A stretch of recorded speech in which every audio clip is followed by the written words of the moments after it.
safety according to you? कोई कैसे?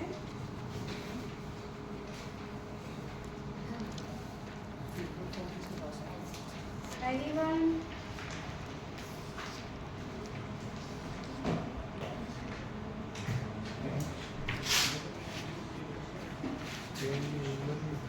What is patient safety according to you? Any idea regarding patient safety goals? IPS is good. जो આપણે ત્યાં પાછળ display કરેલા છે international patient safety goals IPS idea છે બધાને Yes. તો કયા કયા ગોલ્સ છે આની અંદર Identification. Improve the effective communication. Fall from prevention, high alert medication, Correct surgery, correct patient. correct surgery, correct procedure, correct site, correct patient prevent from harm fall. Reduce of the infection. patient safety means patient safety means practice of preventing errors and harm to patient during healthcare delivery. આપણે healthcare delivery ઓપીડીમાં patient આવે છે આઈપીડીમાં patient આવે છે તો એની perfect અને safety સાથે એની treatment થાય તે બધા જ ગોલ્સ આપણે પેશન્ટ સેફટી ગોલ્સની અંદર આઈડેન્ટિફાઈ કરેલા છે એની પછી prevent why patient safety is important તો પ્રિવેન્ટ એ રોંગ પેશન્ટ આપણે કોઈ બીજા એક પેશન્ટની જગ્યાએ કોઈ બીજા પેશન્ટને ટ્રીટમેન્ટ ના આપી દઈએ તો prevent a wrong patient wrong treatment and wrong procedure reduce medical error and near miss events for improve patient trust and outcomes and for mandatory and it's also important for mandatory for NABH compliance. Then this is the sixth goal for patient safety: correct patient identification, effective communication, medication safety, correct procedure and site, infection prevention and control, then patient fall risk prevention. Then number one is patient identification. So mainly correctly matching a patient with the intent care, treatment or services. NABH mediate use of two unique identifiers. So these are the two unique identifiers. Number one is a patient wristband. આપણે અહીંયા દરેક પેશન્ટને wristband પહેરાવડાવીએ છીએ એની અંદર પેશન્ટનું name UHID and age mention હોય છે અને કલર કોડેડ આપણે રિસ્ટબેન્ડ હોય છે જેમાં બ્લુ કલર આપણે દરેક પેશન્ટને પહેરાવડાવીએ છીએ orange for the vulnerable patient and નવો એક આપણે એડ કર્યો છે રેડ સીરો પોઝિટિવ પેશન્ટ્સ માટે એના પછી વર્બલ કન્ફર્મેશન લેવાનું એની માટે આપણે પેશન્ટને એમનું ફૂલ નામ પૂછવાનું અને અથવા એનો ડેટ ઓફ બર્થ પૂછવાનું પેશન્ટને યસ નોમાં આન્સર માગવાના નથી એના પછી છે special situations like paediatric patient હોય તો એને આપણે એની મધર જોડે કન્ફર્મેશન લઈશું યા તો એના ગાર્ડિયન જોડે કન્ફર્મેશન લઈશું પીડિયાટ્રિક પેશન્ટનું ફૂટપ્રિન્ટ રેકોર્ડ કરીશું આપણે આઈડેન્ટિફિકેશન માટે આઈસીયુમાં તો અનકોન્શિયસ પેશન્ટ છે તો એના રિસ્ટબેન્ડ યા તો રેકોર્ડ ઉપરથી આપણે આઈડેન્ટિફાઈ કરીશું એના પછી એલ્ડરલી યા તો કન્ફ્યુઝડ પેશન્ટ છે તો આપણે 2 વખત એને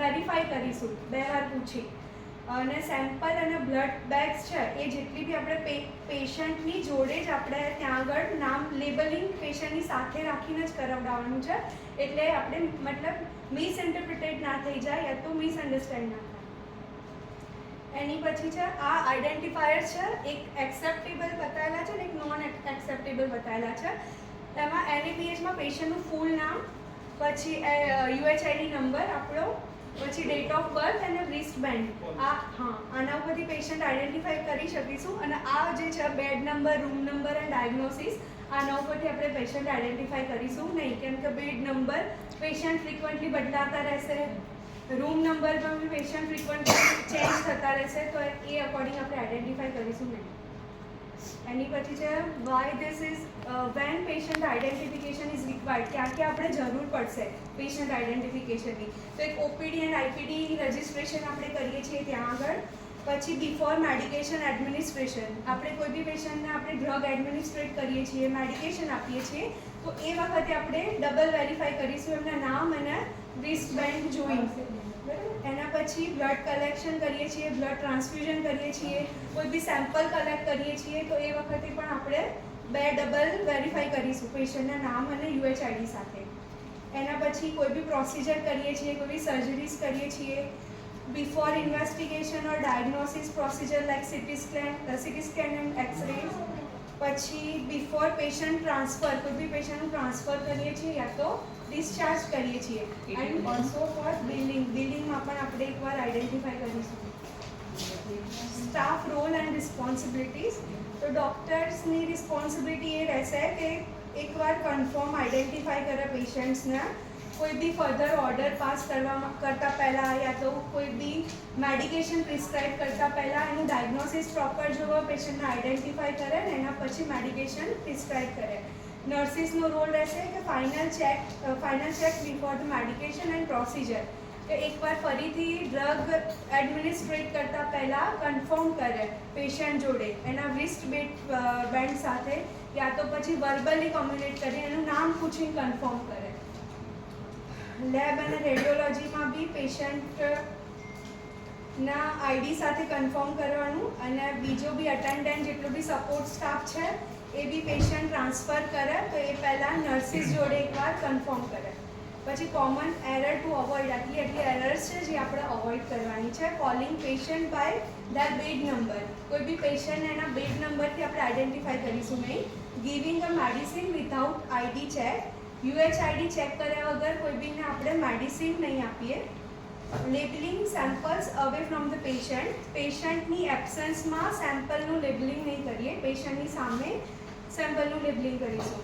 અને ignore missing and damage wrist band, જેટલા બી મતલબ કોઈ બી પેશન્ટના હાથમાં આપણે જોઈએ છીએ કે રિસ્ટ બેન્ડ ડેમેજ છે યા તો મિસિંગ છે, તો એને આપણે ઇગ્નોર નહીં કરીએ. નર્સિંગ સ્ટેશન પર રિપોર્ટ કરીશું અને નવો રિસ્ટ બેન્ડ બનાવડાવીશું. એના પછી NABH ડોક્યુમેન્ટેશન માટે બી જરૂરી છે. Patient identification policy, staff training records, compliance audit, incidence reporting and CAPA. Then second goal is effective communication.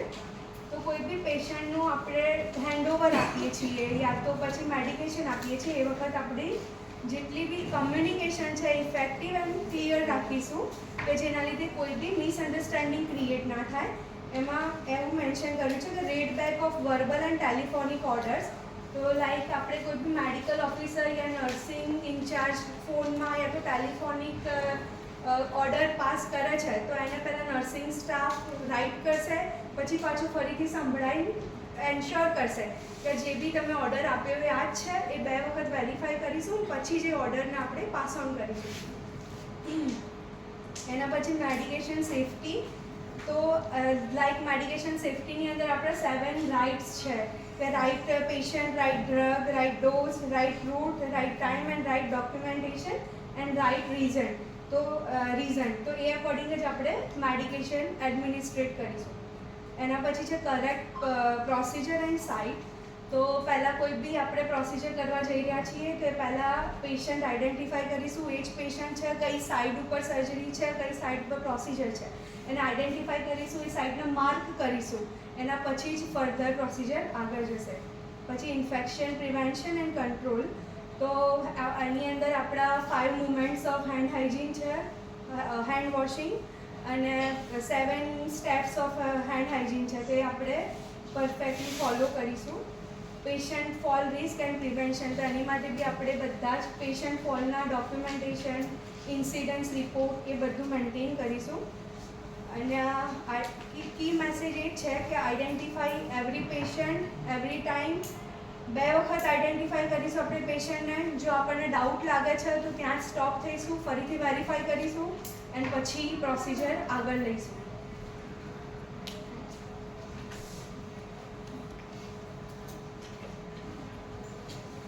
કોઈ ક્વેશ્ચન?